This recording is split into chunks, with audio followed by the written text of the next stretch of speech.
Hoy quiero comenzar, hermanos, nuestro estudio contándoles una historia. Esas historias que lo conmueven a uno el corazón y uno queda un poco como aturdido. Hay historias que llenan nuestros corazones de lindos sentimientos, pero hay historias que nos conmueven, conmocionan nuestro ser interior.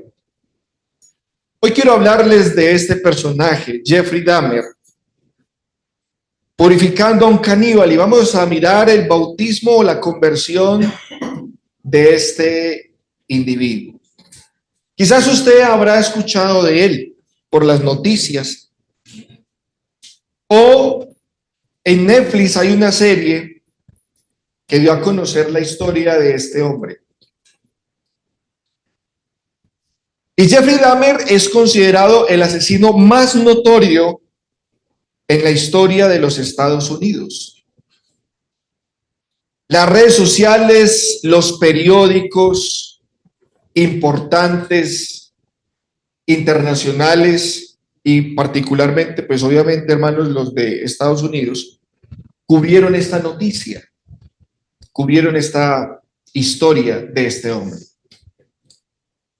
La historia de Dahmer es una historia de secuestros, asesinatos, canibalismo y necrofilia. Bueno, quizás el último término usted lo desconoce, pero la necrofilia es practicar relaciones sexuales con muertos. Y él lo hizo.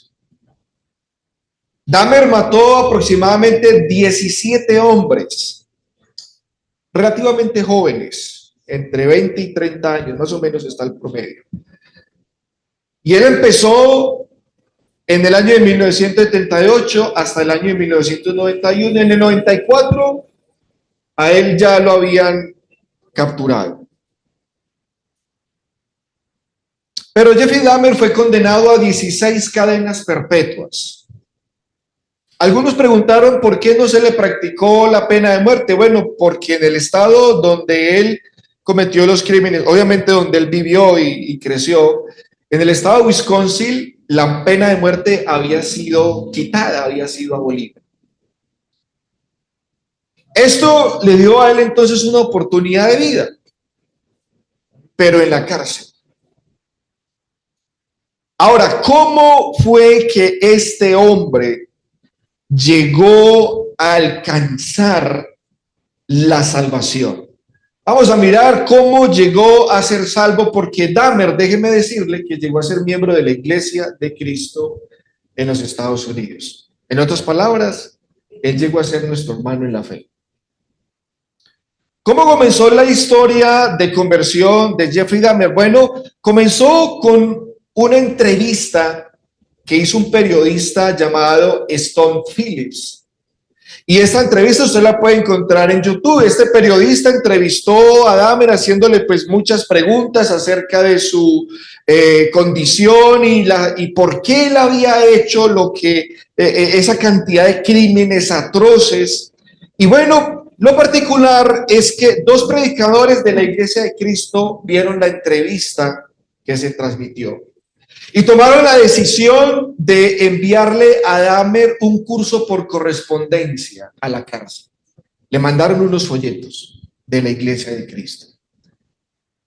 Papá de Dahmer y su hermano también le habían mandado algún material para que él leyera de Dios en la cárcel.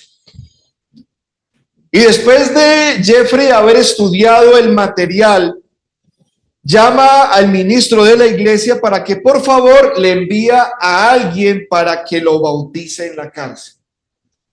El ministro le dice: no tengo tiempo, tengo muchas ocupaciones en este momento, pero voy a llamar a un predicador que está más cerca de la cárcel y voy a llamarlo para que él entonces haga el deber de ir a la cárcel, se contacte con usted y le sirva o le colabore con el asunto del evangelio. el ministro llama a un hermano de la Iglesia de Cristo, es un predicador de la Iglesia de Cristo, que se llama Roy Ratcliffe. Cuando el hermano Roy escucha la llamada, la recibe y le dice, hermano, pues tengo un trabajo para ti y necesito que me colabores. Hay un recluso que se quiere bautizar.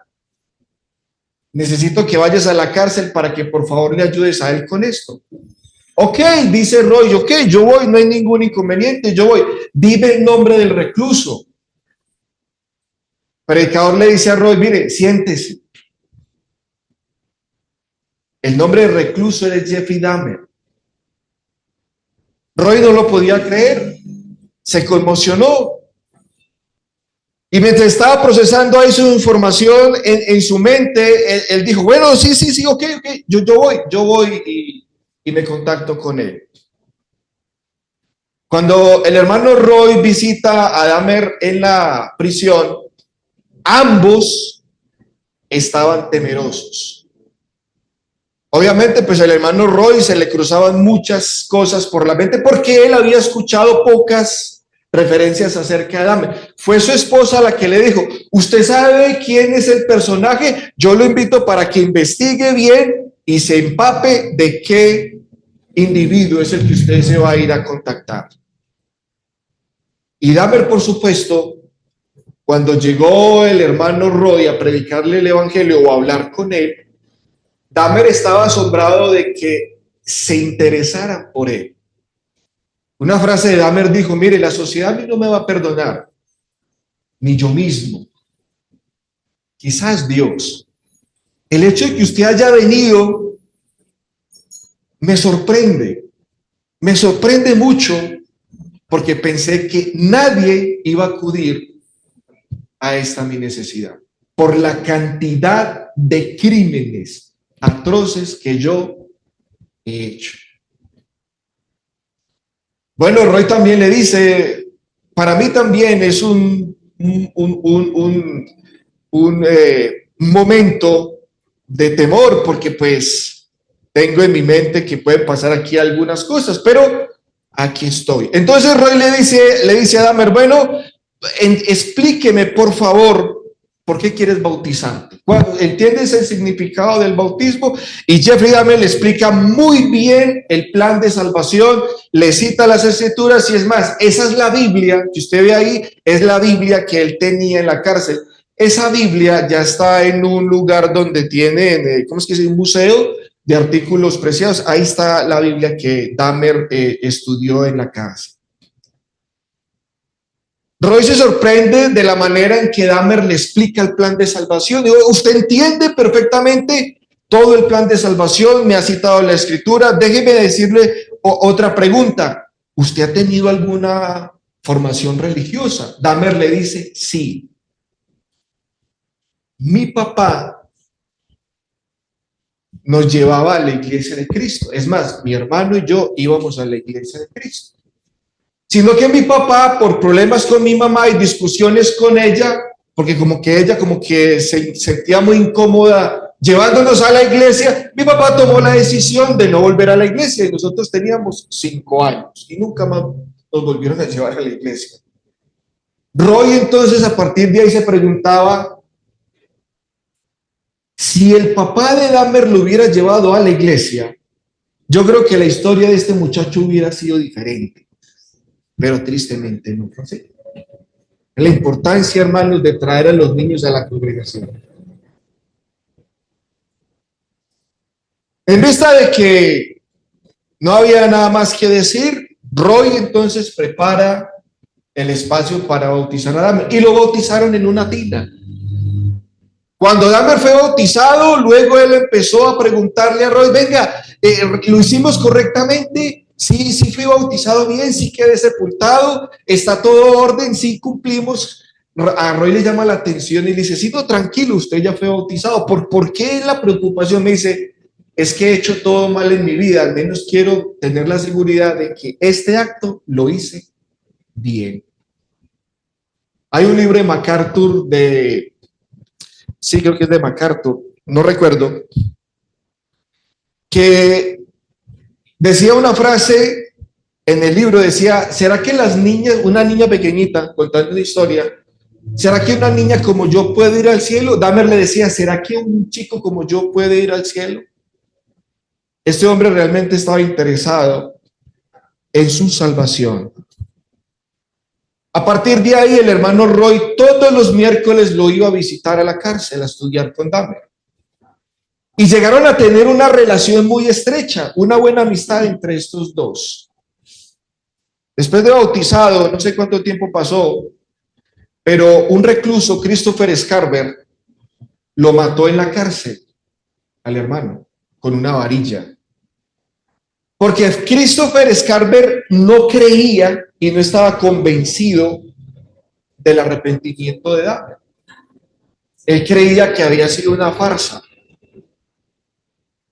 y mató al hermano. Antes de Dahmer morir, le entregó una nota al hermano Roy, manifestándole el agradecimiento por haberse interesado en él y en su salvación. A Roy le dolió mucho, profundamente, la muerte de Dahmer.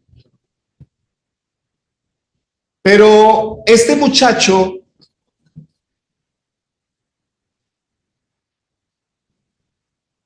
alcanzó la salvación del Señor. Este muchacho llegó a ser miembro de la Iglesia de Cristo. A pesar de todas las atrocidades que él comete, este hombre en el fin de sus días alcanzó a ver la luz de la salvación. Pienso yo cuando leía su historia lo que le pasó al ladrón en la cruz, que se salvó a la última hora.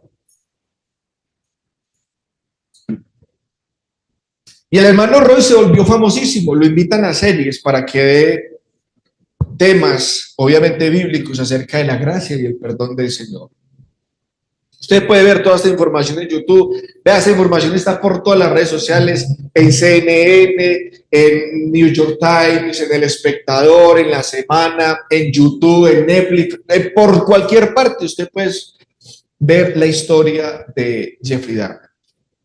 El día que murió Jeffrey Dahmer ocurrió algo particular, hubo un eclipse total de sol. Lo particular, hermanos, de toda esta historia es que también surgen otras muy interesantes, y es el tema de la iglesia local. Es increíble que la iglesia local, donde el hermano Roy predicaba, se dividió, porque el hermano Roy bautizó a Dahmer, porque unos estaban de acuerdo en que sí, y otros estaban de acuerdo en que no debió haber bautizado a este personaje, porque no merecía la salvación. Esto es increíble, hermanos. ¿Cómo es posible que la iglesia se divida porque unos estén de acuerdo y otros sí están de acuerdo? Eso es increíble, hermanos. Pero, como tenemos nosotros un dicho, de todo hay en la viña del Señor. Una frase del hermano Roy, del predicador, decía: yo realmente no conocía a mis hermanos hasta ese día. Hasta ese día. Y así pasa muchas veces. Uno no conoce a los hermanos hasta que pasa un zafarrancho. Ahí se demuestra quién es quién, ¿no? Bueno, la actitud y lo que somos. Pero no yendo entonces, hermanos, muy lejos, y antes de que se me acabe el tiempo, quería comenzar mi sermón hablándoles acerca de esta historia de este hombre. Es muy triste, pero a la misma vez uno siente algo de tranquilidad en su corazón de que él alcanzó la salvación en el Señor. Pero en la Biblia hay personajes también con este tipo de perfil.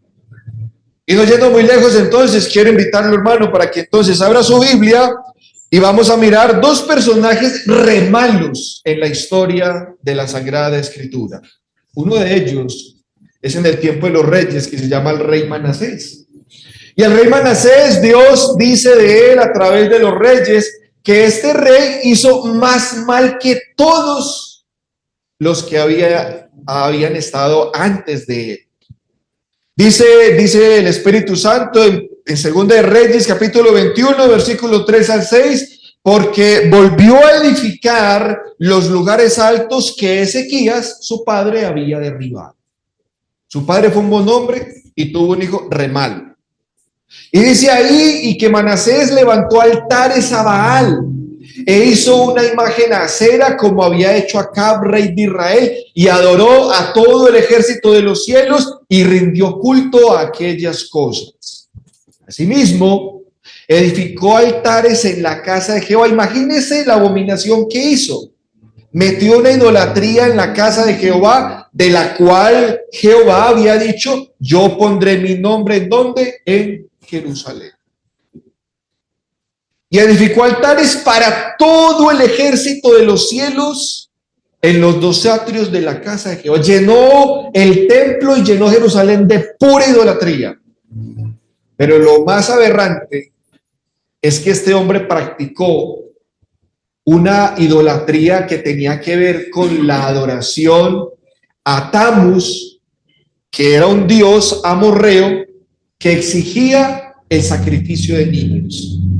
Y Manasés, dice el versículo 6 de 2 de Reyes 21, y pasó a su hijo por fuego y se dio a observar los tiempos. Fue agorero, instituyó encantadores, adivinos, dice, multiplicando así el hacer lo malo ante los ojos de Jehová para provocarlo a ira. ¿Qué padre se le ocurre practicar semejante cosa con su hijo? Llenó a Jerusalén de toda la idolatría y cometió estas abominaciones. Y si el rey lo hacía, entonces imagínense cuánto el pueblo no, cuántos niños no habrían sacrificado por la idolatría a estos dioses paganos. Re malo, hermanos, re malo. Simplemente les coloqué aquí algunas referencias. La tradición judía dice que el profeta Isaías, Manasés lo aserró, lo serruchó, lo desmembró. ¿Sí? Este personaje.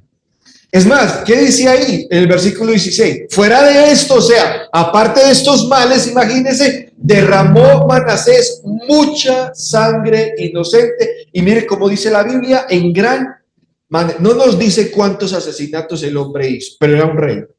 Hasta llenar a Jerusalén de extremo a extremo.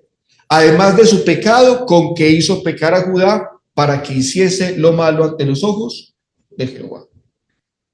Y uno podría decir, bueno, pero es que un personaje de estos, ¿qué conciencia tiene? ¿Qué mente tiene si ya tiene la mente completamente rayada?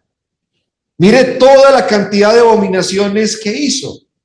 ¿Será que una persona como esta y como Dahmer puede llegar a alcanzar el perdón de Dios? Pues déjenme decirle, hermanos, que hay hermanos que cuestionan eso. Pero Dios, como dice el apóstol Pedro y Pablo, Dios no hace acepción de personas, sino que se agrada de aquel que le teme y que y hace justicia. Y Dios no desecha un espíritu contrito y humillado. Sea la persona que sea, Dios lo recibe si está buscando la salvación.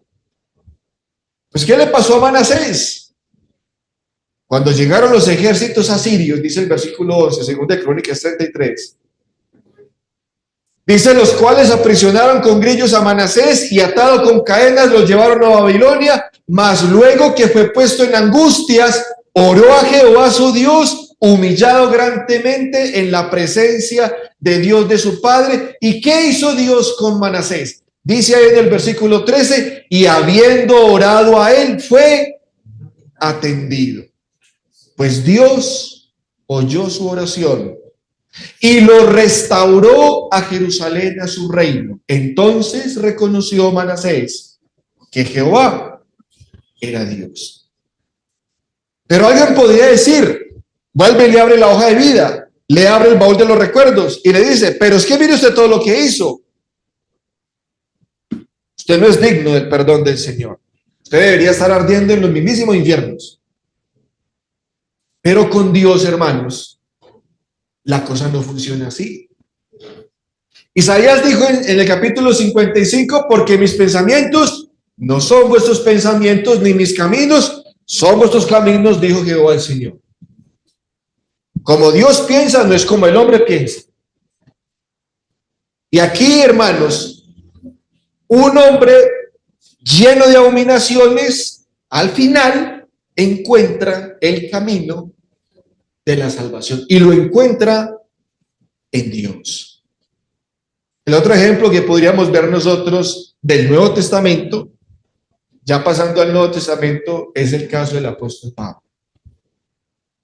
Pablo se describe a sí mismo, Pablo se ve a sí mismo como el primero de los pecadores. Y uno podría decir, bueno, ¿cómo alguien puede colocarse en la fila de todos los pecadores, ser el primero de los pecadores? Y Pablo se colocó de primero en los pecadores, porque sus pecados no fueron cualquier cosa. Pablo en 1 Timoteo capítulo 1 en el versículo 15 dice, palabra fiel y digna de ser recibida por todos, que Cristo Jesús vino al mundo para salvar a los pecadores, y dice, de los cuales yo soy el primero de todos ellos. Pero podemos nosotros entonces preguntar, ¿qué hizo Pablo entonces? ¿Cómo así que el primero de todos los pecadores? Bueno, pues Pablo dice, hermanos, en las siguientes palabras, 1 Corintios 15, versículo 9, porque yo soy el más pequeño de los apóstoles. No soy digno de ser llamado apóstol. ¿Por qué? Porque perseguí la iglesia de Dios. Saulo, como se conocía antes, se metió con Dios mismo. Y usted sabe cómo Pablo destruyó, acabó cuando la iglesia comenzó. El enemigo número uno de los cristianos fue este personaje. Y la Biblia no nos entra en detalles en los desastres que Pablo quizás hizo, quizás que más probable hizo dentro de la iglesia del Señor. La iglesia del Nuevo Testamento no entra en detalles de los males que Pablo hizo en la congregación. Pero Pablo sí dice, hermanos, en el versículo 11, Hechos capítulo 26, versículo 11 dice, y muchas veces, o sea, no fueron pocas veces, muchas veces dice él, castigándolos a quienes, a los cristianos en todas las sinagogas. Dice, los forcé a blasfemar. ¿Y cómo pudo haber hecho eso? ¿Cómo llega usted a forzar a una persona y más a un cristiano para que niegue su fe? ¿Cómo se hace eso? Pues se hace de una sola manera: torturándolos. ¿Cómo los torturó? No sabemos cómo los torturó, si les arrancó las uñas, si les partió los dedos, si los quemaba en el fuego, si los metía en agua o los crucificó. No sabemos cómo fue la clase de tortura, pero fueron tan bravas las torturas que los cristianos al último terminaban blasfemando el nombre del Señor. Y dice, y enfurecido, imagínense cómo estaba el hombre, lleno de odio, de rencor hacia los cristianos, dice, sobremanera contra ellos. O sea, Pablo estaba, hermanos, empecinado a acabar con la iglesia. Cristiano que caía en sus manos, a pesar del cristiano, a pesar de ese cristiano. ¿Cómo le iba con el hombre? Dice, los perseguí ¿hasta dónde? Hasta las ciudades extranjeras. O sea, Pablo creía, bueno, esta plaga hay que acabarla donde estén y como sea la vamos a acabar. Por eso usted puede leer Hechos capítulo 8, que el que empezó la persecución contra la iglesia fue el apóstol Pablo y los esparció. Pablo era un verdugo, hermanos, de cristianos, una cosa impresionante. Pero ¿qué dice Pablo entonces, hermanos? 1 Timoteo capítulo 1, 13, habiendo yo sido antes que blasfemo, perseguidor, injuriador. Esos son pecados serios, hermanos. Blasfemo, imagínense cuántas cosas no hablaría mal contra los cristianos. Esos cristianos de no sé qué, esos yo no sé qué, malditos, eso hay que acabar esa plaga, ratas, mejor dicho, ¿qué no diría Pablo contra los cristianos? contra esa secta, según él. Dice perseguidor y qué, injuriador, los injuriaba. Pero ¿qué dice después del punto y coma? Fue recibido a misericordia. Y claro, dice, lo hice en ignorancia, en incredulidad, pero recibí misericordia. Hechos 9, versículo 26. Bueno, a Pablo le pasó lo mismo que a Jeffrey Dahmer, que muchos no creían en su conversión. Cuando Pablo fue bautizado en Damasco, que Ananías va y lo bautiza, dice que el apóstol Pablo entonces, siendo creyente, porque hasta el mismo Ananías decía, no, Señor, pero yo, ¿cómo voy ahí? ¿Y quién es el nombre del personaje que hay que ir a bautizar? Y el Señor le dice, vea, un tal Saulo de Tarso que está en tal parte allá, entre allá por la calle de la derecha y usted lo va a encontrar. Y Ananías que dice, ¿cómo? Pero es que yo he escuchado unas cosas de él impresionante. ¿Cuántos males? Mire cómo dice Ananías, ¿cuántos males ha hecho él a tus santos? ¿Cómo así, Señor, que yo tengo que ir a bautizarlo? Vaya, hermano, porque el plan B que yo tengo con él, yo lo necesito es que usted vaya y haga la obra, hermano. Vaya, predíquele y bautícele. ¿Y qué hace Ananías? Yo lo mando, hermano, y quién pelea con Dios. Va y lo bautiza. Renuente y todo, guste o no le guste el personaje, lo bautizó. Pero dice en el versículo 26 que cuando Pablo llegó a Jerusalén, dice, trataba de juntarse con los discípulos, pero ¿qué? Todos le tenían miedo. Claro, porque es que era el asesino de cristianos. No creyendo que fuese discípulo. Qué duro es el hombre, hermano. Qué duro somos nosotros de corazón. Qué llenos de prejuicios tenemos nosotros, hermanos, con las personas. Y siendo cristianos. Y Pablo aquí tuvo un problema. Si no es porque Bernabé lo toma de la mano y lo presenta a los apóstoles y les cuenta la conversión genuina, la iglesia de Jerusalén no lo recibe por ningún lado. ¿Usted se imagina si Dahmer hubiera salido de la cárcel y hubiera visitado la congregación del hermano Roy? Más de uno hubiera pegado el grito en el cielo, hubiera cogido el bolso y yo me voy. Pero ¿cómo así, hermanos? Entonces, ¿en qué estamos, pues? Pero bueno, al apóstol Pablo le pasó eso. Y si usted lee todo el libro de los Hechos, terminando ya del capítulo 9 en adelante, usted ve todo el problema que tuvo Pablo cuando visitaba la iglesia en Jerusalén. No lo querían. No creían realmente que fuese discípulo. Aquel que una vez nos asaló, ahora entonces predica la fe que tanto persiguió. Esa fue la chapa que le pusieron. Bueno, vamos a mirar, hermanos, una de las grandes lecciones hasta acá de estos tres personajes. Uno de nuestro siglo, dos de la Biblia. Y vamos a mirar, hermanos, el poder de la sangre de Cristo, hermanos. Usted no se imagina el poder que tiene la sangre del Señor para perdonar los pecados. Los pecados suyos y de los demás. El profeta Isaías dijo en el capítulo 1, versículo 18. Vino luego, dice, venid luego, dice Jehová, y estemos a cuenta, si vuestros pecados fueren como la grana, como la nieve serán emblanquecidos. Si fueren rojos como el carmesí, vendrán a ser como blanca lana. La grana, la metáfora que usa ahí el profeta para referirse a los pecados, el énfasis ahí es el color. La grana es un color rojo vivo. ¿Sí? Vivo.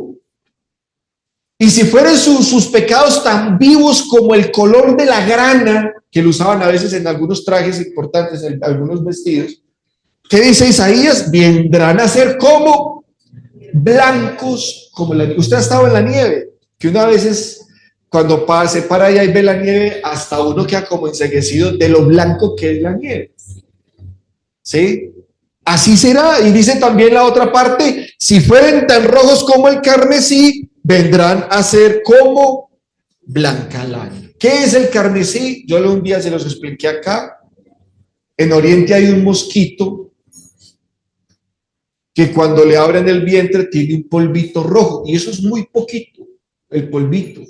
Pero ese polvito lo echan en una tinaja de agua muy grande y es suficiente para tener cualquier cantidad de prendas. Se mete la prenda blanca ahí, inmediatamente queda teñida de carmesí. Y es imposible, era imposible quitarle el color a una prenda blanca manchada de carmesí, volverla a su color natural, era imposible. Una vez manchada, no queda manchado para toda la vida. Pero ellos decían, los orientales decían que solamente un poder sobrehumano puede volver una tela teñida de carmesí al color blanco, a tener su blancura. Hermanos, y ese es nuestro Dios, el único que tiene el poder de convertir nuestros pecados blancos como la nieve y nuestros pecados tan rojos como el carmesí, llegar a ser como blanca lana. Cuando Jesucristo, hermanos, vino a predicar el evangelio, una cosa que aturdió a los fariseos y al pueblo judío era que Jesús tenía el poder de perdonar pecados. Marcos, en el capítulo 2, dice, en el versículo 10, pues para que sepáis que el Hijo del Hombre tiene potestad en la tierra para perdonar pecados. Sí. Y la palabra potestad, hermanos, es que Dios tiene todo el poder para perdonar los pecados. ¿Cuáles? Todos los pecados. Hasta los más feos, hermanos, y hasta los más oscuros. La sangre de Cristo, hermanos, y el poder de Dios los perdona. Usted nunca va a entender la gracia del Señor. Usted nunca va a entender, o nunca vamos a entender, hermanos, el perdón de Dios hasta que entendamos la inmensidad del pecado y la inmensidad del perdón de Dios. No hay pecado que la sangre de Cristo no perdone. Pablo lo dice, hermanos, en Romanos 3, versículo 25, a quien Dios puso como propiciación por medio de la fe, ¿qué? En su sangre, para manifestar su justicia a causa de haber pasado por alto en su paciencia, ¿qué? Los pecados pasados. ¿Qué es la gracia, hermano? Mire, usted y yo a veces no hemos ni llegado a entender en qué consiste la gracia del Señor. ¿En qué consiste, hermanos, el perdón de Dios? Y la gracia de Dios, hermanos, es sobreabundante. O sea, Dios no es ni mezquino, Dios no es pobre cuando se trata de perdonarle al hombre sus pecados. Obviamente, si esa persona está dispuesta a arrepentirse, a confesarlos y a dejarlos. Dios no puede perdonar a alguien que siga persistiendo en sus pecados. Ahí sí no puede llegar a hacer nada. Pero si una persona está dispuesta, hermanos, como le pasó a Dahmer, como le pasó a Manasés y como le pasó al apóstol Pablo, dispuestos a entregarle al Señor sus pecados, entonces la bendita gracia del Señor es más sobre ellos. Pablo en Romanos 5, en el versículo 20 lo dice. Pero la ley se introdujo para que el pecado, ¿qué? Abundase. Mas cuando el pecado abundó, ¿qué pasó, hermanos? Una buena noticia. Una maravilla, hermanos. Dice, sobreabundó la gracia. No hay pecado, hermanos, que la gracia del Señor no cubra. No hay. Y usted y yo no podemos cuestionar el perdón de Dios cuando se lo aplica a un individuo en particular. Yo recuerdo, hermanos, cuando el asunto de Garavito, bueno, al tipo lo condenan, se descubren todos sus delitos, fue algo aterrador. Y los pentecostales empezaron a visitar a Garavito en la cárcel y lo bautizaron. Eso está grabado también. Toda la gente pegó el grito encima. No, pero ¿cómo le ocurre? Ese tipo no merece, ese tipo es indigno, ese tipo un asesino de niños. Y obviamente, pues, la gente se pone a sopesar una cosa con la otra y nadie aceptó eso. Pero hermanos, ¿quién es usted y quién soy yo para cuestionar el perdón del Señor y para cuestionar a quién el Señor recibe en su gracia y en su misericordia? ¿Quiénes somos nosotros si somos igualitos de pecadores? Unos de una forma y otros de otra forma. Y Pablo dice ahí que cuando la ley se introdujo, la ley que produjo 1500 años, hermanos, duró el pueblo de Israel con la ley de Moisés, y la ley de Moisés no perdonaba a nadie. Simplemente la ley mostraba el pecado y ya. La ley de Moisés no era una ley de misericordia. Lo que Pablo dice en el versículo 20 de Romanos 5 es que cuando se introdujo la ley, ¿qué entonces fue lo que abundó? El pecado. Todo el mundo se volvió un pecador. Y eso se acumularon todos esos pecados y se acumularon y se acumularon toneladas de pecados de todo el mundo, de miles y miles de judíos que vivieron durante 1500 años. Imagínense cuántas generaciones y todas esas generaciones pecando y pecando y pecando. Imagínense usted el bulto de pecados tan grande. Pero cuando abundó el pecado, ¿qué dice la última parte del versículo? Sobreabundó la gracia, hermanos. Eso es el poder del Señor. Y usted y yo a veces nos quedamos cortos para comprender la sangre de Cristo y el poder que tiene la sangre de Cristo. Primera Timoteo dice ahí, capítulo 1, versículo 16, pero por esto fui recibido a misericordia, dice Pablo, para que Jesucristo mostrase en mí el primero de qué? De toda su clemencia. ¿Qué es Dios para con el pecador que se arrepiente, hermanos? Clemente.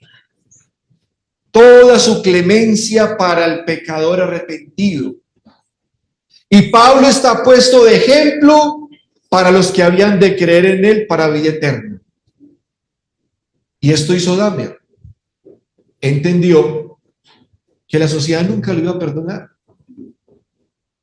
Y él mismo dijo, hasta ni yo me puedo perdonar, porque las atrocidades que yo hice es algo increíble. Pero si hay alguien que sí me puede perdonar, y es Dios. Y él entendía muy bien eso. El pecador debe entender que cuando llegue a los brazos del Señor, el Señor lo va a perdonar. ¿Qué dice Isaías, hermanos? Miren, me gusta mucho este Isaías 55, versículo 7. Deje el impío su camino y el hombre inicuo sus pensamientos y vuelvas a Jehová, el cual tendrá de él misericordia, y al Dios nuestro, el cual será ¿qué? Amplio. ¿En qué? En perdonar. Eso es una maravilla, hermanos. No hay pecado que a Dios no le quede grande, hermano, le quede grande. Todos los pecados pueden ser perdonados. Y tenga la plena seguridad, hermanos, que así como perdonó a Pablo todos los vejámenes que cometió contra la iglesia y aquellos que mataron a Jesús también, y a Manasés todas las atrocidades que él hizo hasta contra su propia familia, y a Dahmer, hermanos, todas esas atrocidades que él cometió de secuestro, de muertes, de canibalismo, de necrofilia, todos esos pecados, hermanos, la sangre de Cristo se los perdonó, porque dice Isaías y los versículos que acabamos nosotros de leer, que Dios es amplio en qué, en perdonar cuando el impío decide dejar su camino. Dios lo recibe en su misericordia. Así que, hermanos, en el cielo será sorpresa para muchos ver a ciertos individuos que quizás usted o muchos consideren indignos. Pero están ahí porque alcanzaron la misericordia del Señor. La segunda lección, hermanos, que quiero mostrarles es el poder de un folleto. A mí me molesta sobremanera que los hermanos a mí me digan que eso de evangelizar con los folletos, eso no sirve de nada. A mí me molesta sobremanera eso.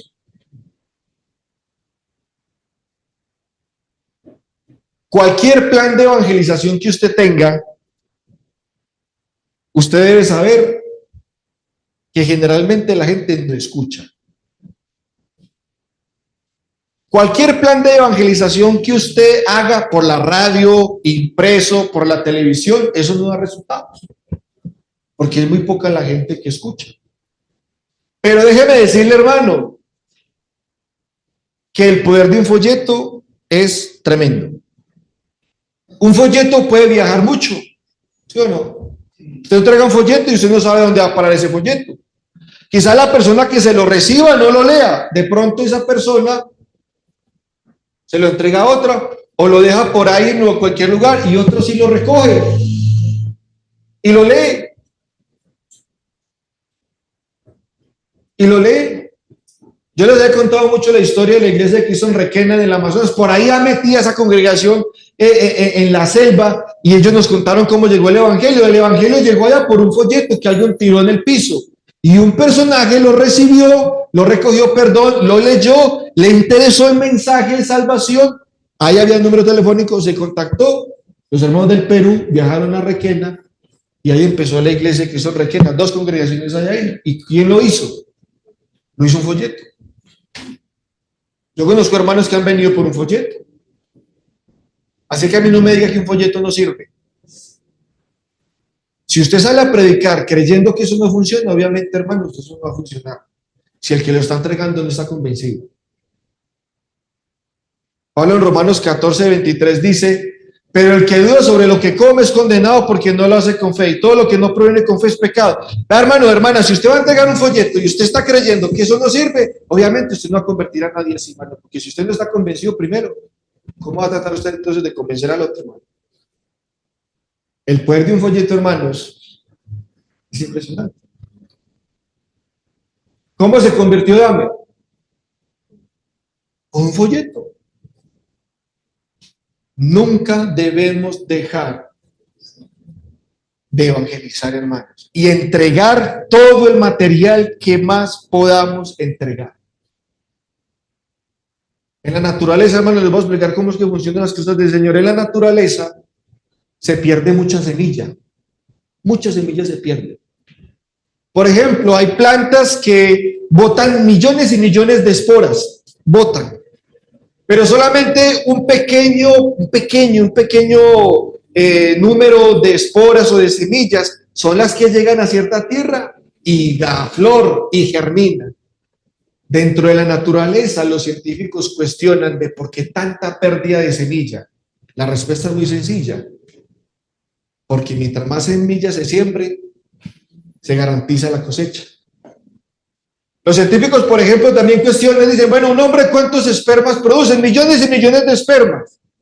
Pero solamente uno es el que concibe, que llega, y el resto se perdió, pero se garantizó. Puede que botemos miles y miles de folletos, pero entre esos miles y miles de folletos habrá de pronto que eso no es un desperdicio. Déjeme decirle, hermano, eso no es ningún desperdicio. No hemos perdido el tiempo. Porque en la naturaleza pasa eso. Y en la cosecha igual. Jesús dice allá en la parábola de Mateo capítulo 13, la parábola del sembrador, que el sembrador salió ¿a qué? ¿Cuántas semillas se perdió? Se perdió un poco de semilla, porque cayó en pedregales, en el camino, otro la comió en las aves, pero digamos, 25% de la semilla, la cuarta parte de la semilla, produjo. De un bulto de semilla, solamente la cuarta parte del bulto, ¡pum!, dio fruto. Y entonces el otro se perdió. Entonces, por el que se perdió, vamos a dejar de sembrar. Olvídese, Señor. Hay que seguir haciendo la obra. ¿Se imagina, hermanos, el poder de un folleto? La persona lee un folleto y si no le gusta, pues pelee con el folleto. O algo le va a quedar. ¿Por qué Dahmer conoció los caminos del Señor? Porque alguna cosa que él aprendió en los 5 años que el papá lo llevó, algo le quedó. Mi papá asistía a la iglesia, dejó de asistir a la iglesia cuando teníamos 5 años, pero nosotros íbamos a la iglesia de Cristo. Algo le quedó a ese muchacho. Y después de todo lo que le pasó, el Señor lo trajo. Entregue un folleto, una tarjetica, un consejo, una palabra. Usted no sabe, hermanos, con una palabra usted le puede cambiar el día a una persona. Cuando yo estaba estudiando inglés, el profesor de inglés me dijo, muchachos, mucho cuidado, le decía a los muchachos, mucho cuidado cuando ustedes le hablan a las personas. Porque usted le puede dar una mala palabra a una persona que tenga un mal día y esa palabra puede ser el detonante para que esa persona se suicide. Conocí un muchacho acá que se suicidó y fue simplemente porque el papá y la mamá le dieron un mal mensaje y eso fue la copa que rebosó el vaso y el muchacho, ¡pum! Usted le puede cambiar el día a una persona con un buen mensaje. Gracias por ese mensaje. Está muy bueno, lo voy a leer. No importa, hermanos, si lee el folleto y lo botó, no importa, pero como dice el Señor en Isaías, mi palabra no volverá a ¿qué? Volverá a vacía. Hará el trabajo para lo que la envié, dice el Señor. Porque la palabra de Dios, ¿qué? Es viva y eficaz. Y más cortante que todas espadas dos filos, Hebreos 4. Romanos capítulo 1:16 dice, no me avergüenzo el evangelio porque es poder de ¿qué? Como sea, hermanos, que nosotros entreguemos el evangelio en el plato que lo sirvamos, no importa. Un folleto, una credencial, un texto, un video, un mensaje por la radio, no importa. El mensaje hay que distribuirlo.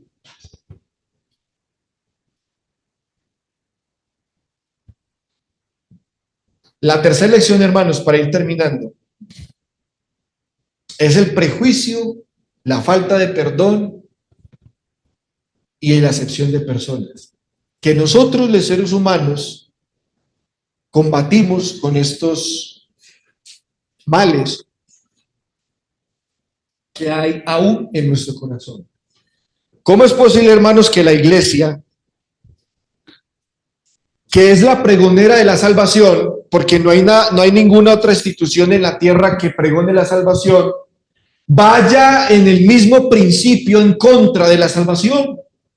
¿Cómo es posible que la iglesia, a quien Dios la mandó a hacer la primera y principal obra de la iglesia, que es ir y predicar el evangelio, vaya en contra de ese principio de la evangelización? En 1 Pedro capítulo 2 versículo 9, Pedro dice, mas vosotros sois linaje escogido, real sacerdocio, nación santa, pueblo adquirido por Dios, para que anunciéis las virtudes de aquel que os llamó de las tinieblas a su luz admirable. ¿Qué es la iglesia, hermanos? La iglesia es ¿qué? Es la encargada de ¿qué? De anunciar ¿qué? Las virtudes. ¿Las virtudes de quién? De aquel que nos llamó, y ese es ¿quién? Es nuestro Señor Jesucristo. Y bueno, ¿y cuáles son las virtudes de nuestro Señor Jesucristo, hermanos? ¿Cuáles son las virtudes? El perdón, el amor, la gracia, la misericordia, etcétera, etcétera. El perdón, la gracia, la misericordia. ¿Y cómo puede ser posible que la iglesia vaya en contra de eso? Al no aceptar a una persona que se arrepiente. Obviamente, estamos hablando desde aquella persona que se arrepiente de sus pecados. Porque Dios no va a recibir a nadie que aún está en ¿qué? Pues en sus pecados. Pero ¿cómo puede ser posible, hermanos, que la iglesia que esté puesta para anunciar las virtudes no acepte el perdón del Señor cuando Él se lo dispensa a alguien en particular? ¿Cómo es posible que la iglesia de Cristo, donde predicaba el hermano Roy, se divida y algunos no estén de acuerdo porque no recibieron y no aceptaron que Dios haya perdonado a este asesino en serie? Ese prejuicio, que es un pecado, la falta de perdón es otra, y hacer acepción de persona. Entonces, yo pregunto, estos que creen esto, ¿qué piensan? ¿Es que Dios perdona a cierta clase de personas? ¿O es que Dios perdona cierta clase de pecados? ¿O es que Dios tiene en la lista para su misericordia a ciertos individuos y a otros no. Ah, no, usted porque pecó tanto, entonces no, usted hágase a un lado. Ah, pero este entonces sí lo acepto porque entonces los pecados de este son un poquito como más llevaderos. Estos son atroces, este no. ¿Será que piensan que es que Dios es así o qué? Hermanos, Dios no hace excepción de personas. Juan capítulo 6, versículo 40, Jesús dijo, y esa es la voluntad de aquel que me ha enviado, que todo aquel, mire, ¿cómo dice el versículo? Todo aquel que ve al Hijo y cree en Él, tenga vida eterna, y yo le resucitaré en el día postrero. En el costal del perdón de Dios, Señor, cabe todos. Todos caben ahí. Hasta el más malo, hasta el más vil pecador, todos caben ahí.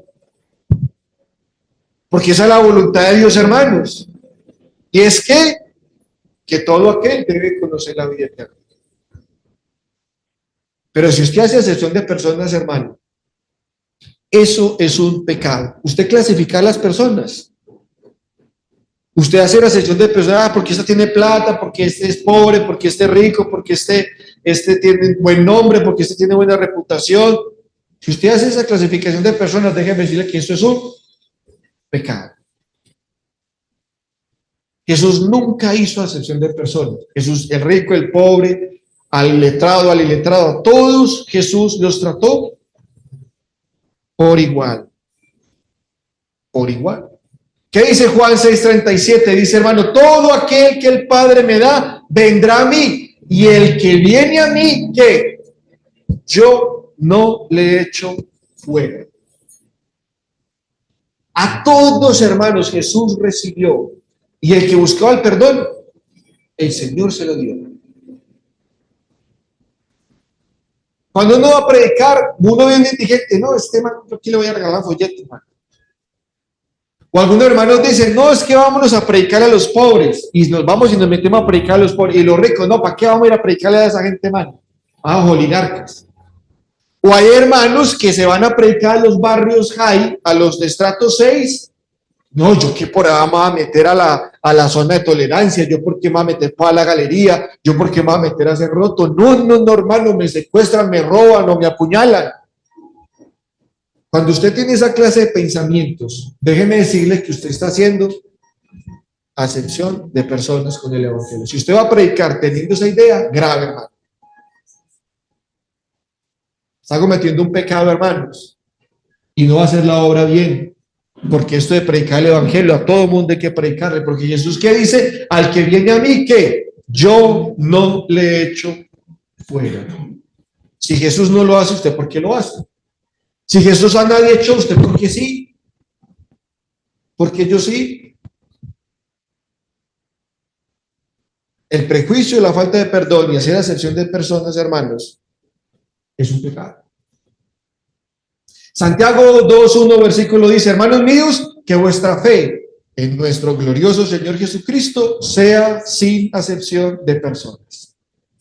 Y Santiago dice que si entra en la congregación un harapiento oliendo mal, y dice, no, ¿sabe qué? Échate tú allá en la puerta de atrás, sí, no estorbe mucho, pero hágase por ahí algún lugar y siéntese en el piso. Ah, pero si entra alguien con anillo de oro, con ropa espléndida, y le dice, sí, alfombra roja, no, usted sí, hombre tan querido, mira, usted sí, venga, usted sí, un trato especial, venga, yo le atiendo, y a este sí le paro bolas, y a este sí le como cuento y todo el asunto, y le llevo las ideas. Eso será acepción de personas. ¿Y qué dice en el versículo 9? Que eso es un pecado, hermanos. Pero si hacéis acepción de personas, cometéis pecado, hermano, y quedáis convicto por la ley como transgresores. Y muchas personas, incluyendo cristianos, van a estar condenados simplemente por ser clasistas, por tener preferencias con cierta clase social, con ciertos individuos. Bueno, hermanos, entonces, para ir terminando, ¿qué dice el apóstol Juan en su carta, hermanos, para ir terminando esta lección? Primera de Juan, capítulo 2, versículo 2, dice, y Él es la propiciación por nuestros pecados y no solamente por los nuestros, sino también por los de todo el mundo. Y todo el mundo incluye a Él y a otros más, que quizás usted considere indigno. Pero Dios, hermanos, perdona al más vil pecador. Si lo perdonó a usted, entonces Dios también va a perdonar a todos aquellos que busquen y van a encontrar de Él la salvación en Cristo Jesús. En el día del juicio final, muchos se van a llevar sorpresas, porque a muchos que Dios va a meter en el cielo, quizás los hayamos juzgado mal y hayamos tenido prejuicio. Pero déjeme decirle, hermanos, que este varón del cual empezamos nosotros la clase es nuestro hermano en la fe en Cristo Jesús, y tenemos que recibirlo, porque si Jesús lo recibió, ¿quién es usted y yo para decir que no? Dios los bendiga, hermanos. Amén. Vamos a despedirnos con un himno y luego una oración.